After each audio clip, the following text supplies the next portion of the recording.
Subscribe कीजिए 10th class गणित channel को और बेल आइकन को दबाइए लेटेस्ट वीडियो देखने के लिए।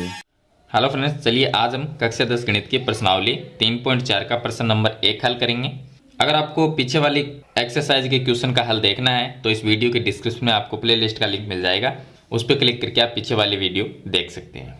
तो चलिए हम प्रश्न नंबर 1 को हल करते हैं। तो आप वीडियो को लाइक कर दीजिए और चैनल को सब्सक्राइब कर लीजिए ताकि ऐसी वीडियो आपको आगे भी मिलती रहे। यहाँ पर लिखा है कि निम्न समीकरणों की युग्मों को विलोपन विधि और प्रतिस्थापन विधि से हल करना है। तो इसमें हम प्रतिस्थापन विधि से हल नहीं करेंगे क्योंकि प्रश्नावली 3.3 है, उसमें मैंने आपको प्रतिस्थापन विधि के क्वेश्चन है उनको हल करना बताया था, किस तरह से हम हल करते हैं प्रतिस्थापन विधि से। तो ये जो क्वेश्चन हमें दिए गए हैं, यहाँ पर 4 क्वेश्चन दिए गए हैं, इनको हम विलोपन विधि से हल करेंगे। तो देखिए प्रश्न नंबर जो 1 है वो देखिए, प्रश्न नंबर 1 का हल। इसमें समीकरण 2 समीकरण दी गई है। अब प्रतिस्थापन विधि से हल करो या विलोपन विधि से हल करो, आपको 2 समीकरण तो मिलेगी एक्स वाई के रूप में। तो एक तो x प्लस वाई बराबर 5 है, तो यहाँ पर x प्लस वाई बराबर 5, ये है समीकरण नंबर 1। और दूसरे जो समीकरण है वो हमें दी गई है 2x माइनस में 3y बराबर में 4, ये समीकरण नंबर 2 है। विलोपन विधि में क्या है, प्रतिस्थापन विधि में तो देखिए हम ऐसा करते हैं कि एक समीकरण से x या y का मान निकालेंगे, दूसरे समीकरण में रखेंगे, इस तरह से हल करेंगे।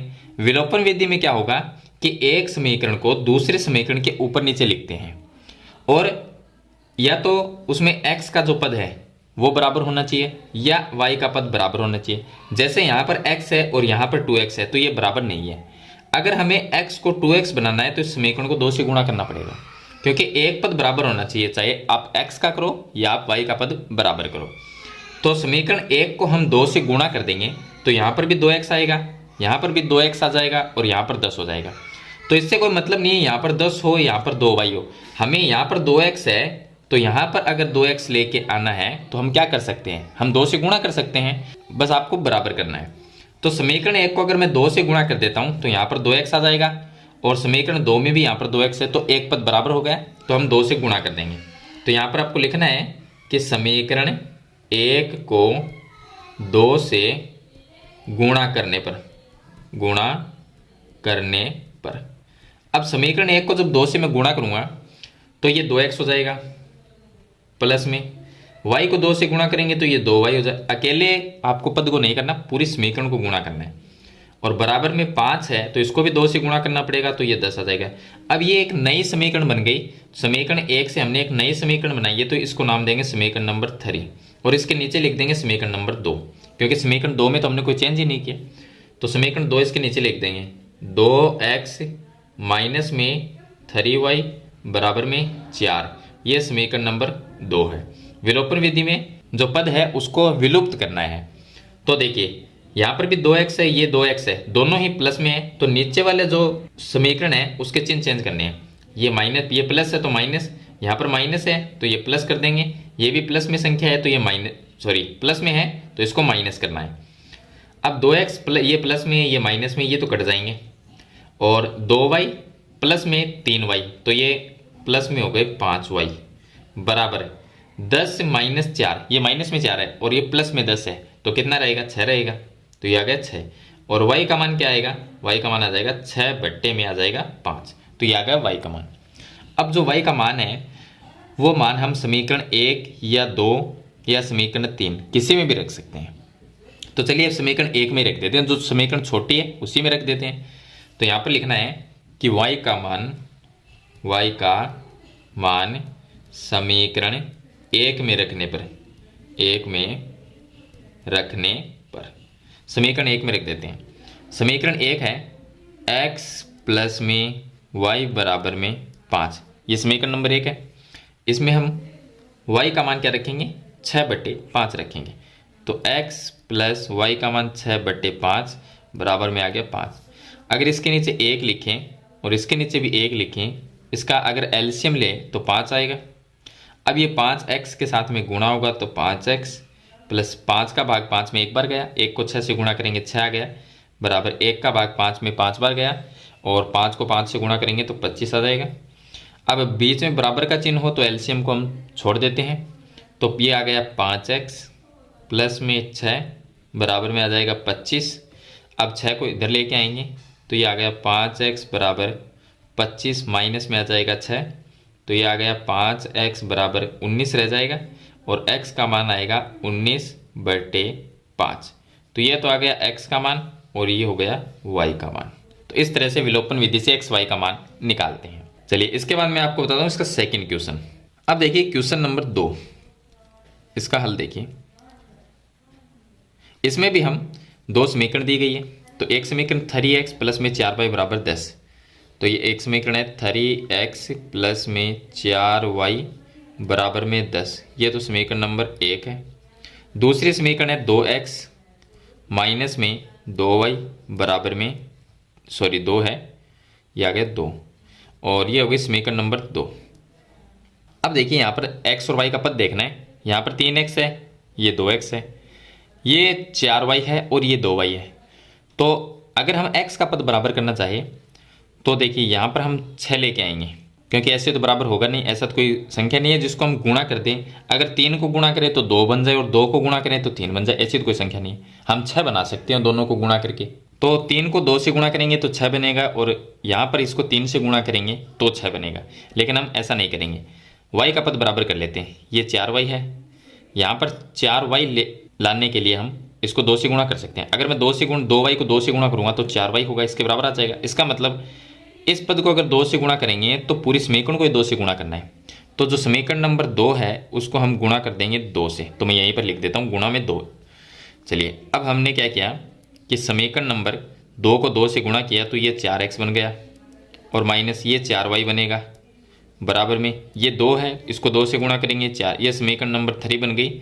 इसके नीचे समीकरण नंबर 1 लिख देंगे, 3x प्लस में 4y बराबर में 10, ये समीकरण नंबर 1 है। विलोपन विधि में चिन्ह चेंज करते हैं, लेकिन यहाँ पर देखिए ये दोनों पद हमने बराबर किए हैं, ये तो पहले से ही बराबर था और यहाँ पर हमने गुणा करके इसको बराबर कर दिया। तो वो पद देखने जिनको जो बराबर है, तो ये दोनों बराबर है। अब इसके चिन्ह देखने हैं, ये माइनस में है ये प्लस में। अगर एक जैसे चिन्ह है तो हम चेंज करेंगे, अगर अलग अलग चिन्ह है तो नहीं करेंगे, क्योंकि ये माइनस ये प्लस है तो ऐसे ही कट जाएंगे। 4x प्लस में 3x, ये दोनों ही प्लस के हैं तो ये 7x आ जाएगा बराबर 10 और 4 ये हो जाएंगे 14। तो x का मान ये आ जाएगा 14/7। तो x का मान आएगा, भाग देंगे तो 2 आ जाएगा, तो ये आ गया x का मान। x का मान हम समीकरण नंबर 1 में या 2 किसी में भी रख सकते हैं। समीकरण 1 में रख देते हैं। तो समीकरण 1 क्या है, यहाँ पर लिखना है x का मान समीकरण 1 में रखने पर। समीकरण 1 है 3x प्लस में 4y बराबर में 10, ये समीकरण नंबर 1 है। इसके अंदर x की जगह 2 लिखना है, तो ये x है, इसकी जगह 2 लिखेंगे तो 2 को 3 से जब गुणा करूँगा तो 6 होगा, प्लस में 4y बराबर में 10। 6 को इस साइड में लेके आएंगे माइनस में आ जाएगा, तो ये आ गया 4y बराबर 10 माइनस 6। तो 4y बराबर आ जाएगा 4 और y का मान 4/4 और 4 में 4 का भाग देंगे तो 1 आ जाएगा। तो ये x का मान 2 होगा और y का मान 1 होगा। तो इस तरह से विलोपन विधि से हल करना है। चलिए नेक्स्ट जो क्वेश्चन है उसको हल करते हैं, क्वेश्चन नंबर 3। क्वेश्चन नंबर जो 3 है उसमें समीकरण दी गई 3x माइनस 5y माइनस 4 बराबर 0। तो ये दिया गया 3x माइनस में 5y। अब देखिए ये जो समीकरण दी गई है 3x माइनस 5y, इतना तो मैंने लिख लिया। माइनस 4 को मैं इस साइड में लेके आऊँगा तो प्लस में 4 होगा, 0 हट जाएगा, तो बराबर में मैं +4 लिख सकता हूँ। तो ये समीकरण नंबर 1 है, इसको ऐसा लिख लेंगे। और ये जो समीकरण है इसको भी थोड़ा सा चेंज करके लिखना पड़ेगा। 9x है उसको 9x ही लिखते हैं और 2y है उसको इस साइड में लेके आएंगे x की तरफ, तो माइनस में हो जाएगा, ये माइनस में 2y। और जो 7 है इसको बराबर के चिन्ह के इधर ही रखेंगे, तो 7 है वो अपनी जगह ही रहेगा। तो ये समीकरण नंबर 2 हो गई। अब देखिए यहाँ पर हम क्या करते हैं, जब समीकरण लिखते हैं तो उस समीकरण को ऐसा ही लिखा जाए, x का पद आता है y का पद आता है, बराबर में कोई संख्या रहती है। तो इस तरह से आप, अगर इस तरह से नहीं दिया गया ऐसे समीकरण, तो आप उसको संख्या जो पद दिए गए हैं उनको बराबर के चिन्ह के इधर या उधर लेके एडजस्ट कर सकते हो। अब यहाँ पर देखिए ये 9x है, तो यहाँ पर 9 कैसे लेके आएंगे, 3 को 3 से गुणा करके, यानी कि इस समीकरण को अगर मैं 3 से गुणा कर देता हूँ तो यहाँ पर 9 आ जाएगा और बाकी संख्याएं भी गुणा हो जाएगी जो भी आएगी। अगर y का पद बराबर करना चाहें तो वो भी कर सकते हैं। यहाँ पर 5 है तो इसको हम 10 बना सकते हैं 2 से गुणा करके, और यहाँ पर 2y है तो इसको 5 से गुणा करके 10 बना सकते हैं। लेकिन उसमें दोनों समीकरणों को किसी न किसी संख्या से गुणा करना पड़ेगा, इसलिए हम ऐसा करेंगे कि जो समीकरण 1 है इसको 3 से गुणा कर देंगे, तो यहाँ पर 9x आ जाएगा और इसमें 9x पहले से ही है। तो समीकरण अगर 1 को गुणा करते हैं 3 से तो 9x माइनस ये 3 से गुणा होगा तो 15y, और 4 3 से गुणा होगा तो 12। ये एक नई समीकरण बन गई, समीकरण नंबर 3। इसके नीचे समीकरण नंबर 2 लिख देते हैं। समीकरण नंबर 2 है 9x माइनस में 2y बराबर में 7। ये समीकरण नंबर 2 है। अब इसका चिन्ह है वो चेंज करते हैं, तो ये दोनों ही प्लस के हैं, तो ये माइनस हो गया और ये प्लस हो गया, ये माइनस हो गया, ये कट जाएंगे। माइनस में 15y प्लस में 2y, तो माइनस में रह गया 13y, पीछे 13y बच जाएंगे, और बराबर में 12 माइनस 7 करेंगे तो ये आ जाएगा 5। तो y का जो मान आएगा वो आएगा 5/13, और वो भी माइनस में। अब ये y का मान है, हम समीकरण नंबर 1 या 2 किसी में भी लिख सकते हैं। तो जो y का मान है यहाँ पर लिखना पड़ेगा कि y का मान समीकरण 1 में रख देते हैं। 1 में रखने पर समीकरण 1 में रखेंगे तो समीकरण 1 है 3x माइनस में 5y बराबर 4। ये समीकरण नंबर 1 है। इसके अंदर y का मान लिखना है माइनस में 5/13, तो 3x की जगह आएगा 3x और माइनस 5 है, और y का जो मान है वो माइनस में 5/13 लिखना है, और बराबर में ये 4 है वो आ जाएगा। अब इसको हल करेंगे तो ये 3x और माइनस माइनस ये हो जाएगा प्लस, क्योंकि ये गुणा में है। 5 को जब 5 से गुणा करेंगे तो ये आएगा 25, और बट्टे में इसके 13 बराबर में 4।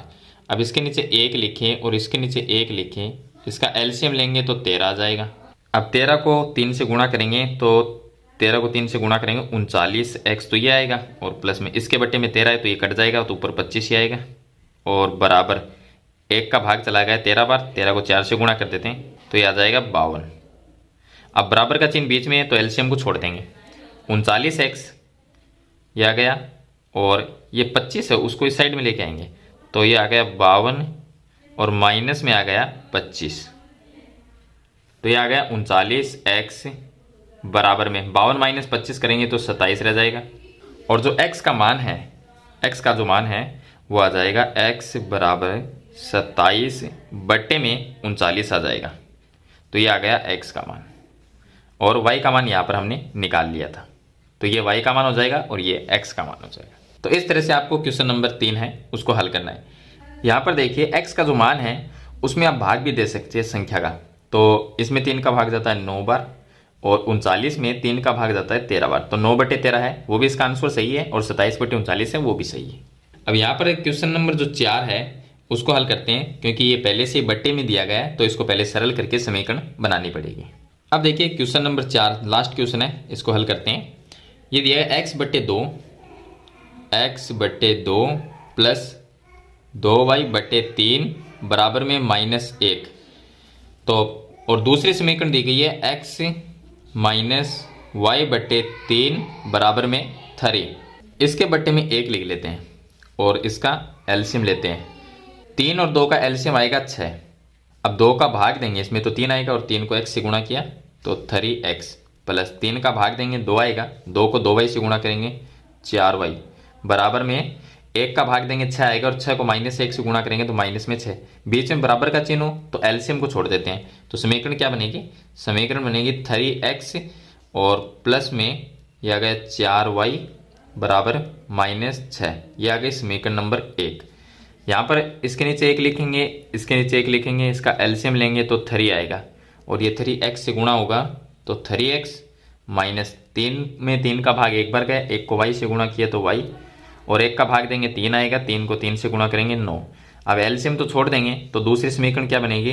ये बनेगी 3x माइनस y बराबर 9। यह आ जाएगा समीकरण नंबर 2। अब हम दोनों समीकरण को हल करके एक्स वाई का मान निकालेंगे। चलिए आगे हल करते हैं।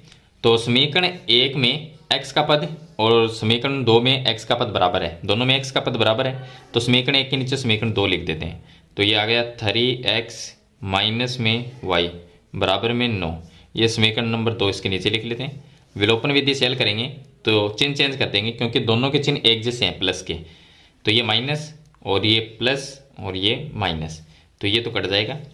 और ये दोनों ही प्लस में, तो 4y प्लस में y, तो ये आ जाएंगे 5y। और बराबर में -9 और -6, तो ये आ जाएंगे माइनस में 15। और y का जो मान आएगा वो आएगा -15/5, तो y का मान आ जाएगा -3। ये तो आ गया y का मान। अब y का मान हम समीकरण नंबर 2 में लिख देते हैं। तो यहाँ पर आपको लिखना पड़ेगा कि y का जो मान है वो हम समीकरण नंबर 2 में रखने पर, तो समीकरण 2 में रखेंगे तो ये आ गया 3x की जगह 3x, और माइनस में y का मान माइनस में 3 है, तो माइनस माइनस ये प्लस हो जाएगा, फिर 3 बराबर में 9, तो ये आ गया 3x बराबर 9। 3 को इस साइड में लेके आएंगे तो माइनस में 3, तो ये आ जाएगा 3x बराबर 6 आ जाएगा। और x का मान आएगा वो आएगा 6/3 आ जाएगा, तो 6 में भाग देंगे तो उत्तर आएगा 2, तो x का मान तो 2 आ जाएगा, y का मान -3 आ जाएगा। तो इस तरह से आपको क्वेश्चन नंबर 1 के जो 4 क्वेश्चन है उनको विलोपन विधि से हल करना है। प्रतिस्थापन विधि तो मैं आपको पहले ही बता चुका हूँ, तो वो वीडियो देख लेना, उसमें मैंने आपको तरीका बताया है प्रतिस्थापन विधि का। तो अगर आप प्रतिस्थापन विधि से सरल करना चाहो तो आप प्रतिस्थापन विधि से भी हल कर सकते हो, पीछे वाली वीडियो देख लेना, उसमें आपको कंप्लीट समझ में आ जाएगा कि प्रतिस्थापन विधि से हम समीकरण को हल कैसे करते हैं। तो मेरे ख्याल से ये क्वेश्चन है वो आपको कंप्लीट समझ में आ गया होगा। फिर भी इसके बारे में कोई सवाल या सुझाव है तो मुझे कमेंट बॉक्स में ज़रूर बताना, और वीडियो पसंद आए तो इसे लाइक और शेयर जरूर कर देना। इस चैनल पर नए हैं तो सब्सक्राइब करना। हम मिलते हैं नेक्स्ट वीडियो में, तब तक के लिए थैंक यू।